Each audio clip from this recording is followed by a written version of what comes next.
great big fucking security guard comes over. He goes, having trouble, son?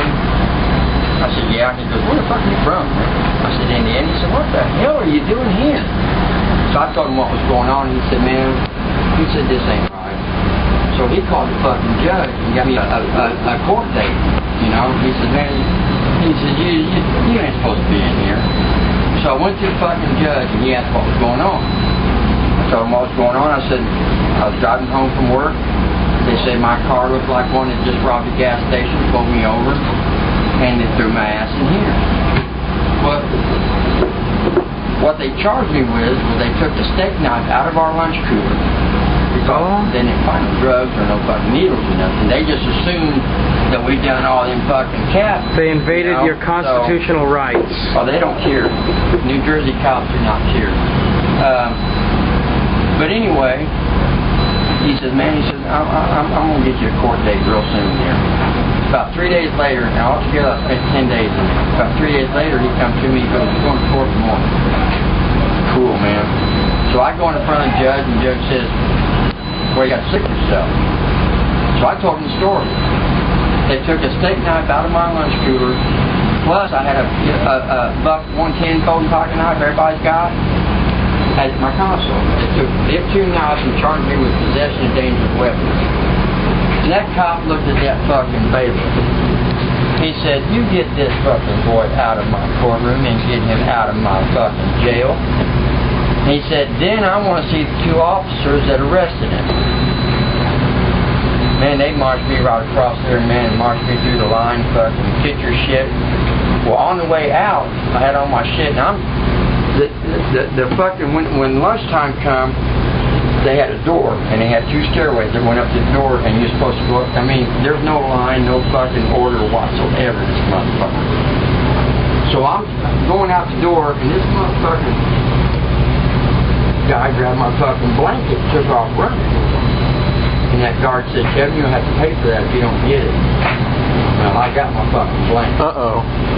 And man says, I'm sorry you had a bad experience here, Kevin. And why he fucking even believed my story when he probably heard 100,000 stories, don't know. But if it wasn't for him, I'd probably done fucking 2 months that motherfucker for the judge. And so I told him what you know, where I was from and everything, and my stepbrother was a cop at the time for Greenfield Police. So the police up there called the police down in Greenfield to try to get a rap sheet on me, you know, whether you violent person, blah blah blah. And my brother-in-law said, my stepbrother goes, what's he in for? And they told him, and he went, what? He said, and that cop from New Jersey said, what? You guys don't handle situations like that back home or where you're at? And my brother-in-law said, man, everybody carries a buck knife, you know, everybody does. And he said, and to take a steak knife out of a cooler and charge him with possession of the dangerous weapons, he says, I think it's a little bit flaky. But yeah, and then the other part of that story goes, when it come time for them to give me my jewelry back, it just so happened to be missed. You know what I'm saying? So my partner that was in there with me, this motherfucker ain't afraid of nothing. He marches right up to him and says, look, you son of a bitches, we want our fucking jewelry. If you don't find it, we will take you to court. Well, you know, they found it in about 3 fucking minutes. Uh-oh. Yeah. Just in a drawer, they didn't look. No, it probably right? one of your fucking pockets is what it was. So, yeah, it was a fucking trip. So that's Kevin's New York story. I'm sure he has many more. I spent 5 years up there. Met a lot of good people. Had a real good friend die in the second tower that went down. The Trade Center on September 11th. Yeah. He worked in a restaurant on the 2nd floor. His nickname was B-Man. Little guy, about 5'3", 5'4". He had Italian blood in him, but he was American more than anything, you know. But yeah, that was my buddy. Hey, when do you want to go to Hooters? I don't go to Hooters with you guys. You want to go again? Come on, you were a trip last time, man. You interrupted. Oh my God, this kid was dancing on the table. I wasn't dancing. Had a wiener stuck in his mouth. Oh my God. gosh. Clapping to him, saying happy birthday. I don't like wiener. You like he was wiener. like, his eyes were in the back of it. You interrupted Kevin's last part of the story. Oh well. We're gonna have a video special with you and Jim again. What he did with those other two girls. Oh my gosh. I don't do that kind of stuff. Oh, you're an idiot. Yeah. You are yeah, it is. You're totally. Oh, come on, man. Agreeing with me and getting away with it along the internet. Now the whole world knows how much of a dork you really are. Oh, I love doing that. You're strange.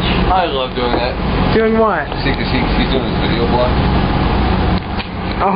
There's like tourists, people are strange. Anyways, Kevin, this was your video. It's pretty much dedicated to you. You know what we did last night as we were coming in? All of a sudden we start singing a 3-hour tour. A 3-hour tour. On the road, so boys, I gotta go finish something. I'll see you, Kevin. Did they call you for a meeting in the morning, you say? What? Did they call you for a meeting in the morning? No. Okay, well then you're safe. Why? You're safe. Are people getting cut in the morning? Yeah, I got a funny feeling it's gonna be more cut in the morning. Oh yeah, because the CEO of AT&T is going to be here tomorrow. I don't know if it's. I don't know if they're going to get rid of some runners or not.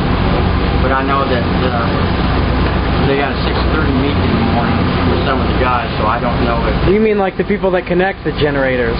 No, people, the fuelers. Well, I just started fueling like today. Well, they already sent a bunch home. Oh crap! They sent a bunch. Kevin. They sent a whole. Well, there was three companies here. There's. Hey, excuse me, I'm sorry. Cowgirl, if you happen to see him, tell him I want to get something. Okay, I'll tell him. Thanks, sir. You're talking about Jim, right? Yeah. Okay. Anyways. But yeah, they sent. See, there's three companies down here. There's Ken Enterprises plus LRI. Yeah. And the other company. And they sent that other company completely home. For the Bobcat, you know, the little Bobcat on tracks? Yeah. That company, they sent them completely home. So, tell me, Kevin, if there's any kind of cut and, like, for some reason I fall into it, is there any way that I could have immunity by falling into the program with you and, like, working under you? I don't know, bro. Because I'm wondering, like... Because they're wanting to cut that, too. They're wanting to cut everybody that they can.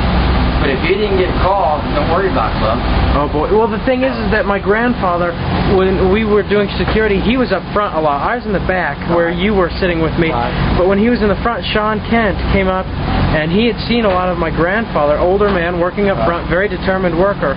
So he's made a few comments, even when my grandfather's been in front of him, about how he's a dedicated worker. And so as my grandfather's partner, I think I'm safe for a while. Yeah, you are. Because we're right under Sean. Yeah. We're under his name. He's the guy that runs this whole operation. And so, what else do you know about the CEO coming tomorrow of AT&T? All I know is it's going to be like a fucking 4-star inspection. Uh-oh. Well, good thing I'll be gone. That's why, you know. I'm going on a few runs tomorrow. Are you? Well. Yeah.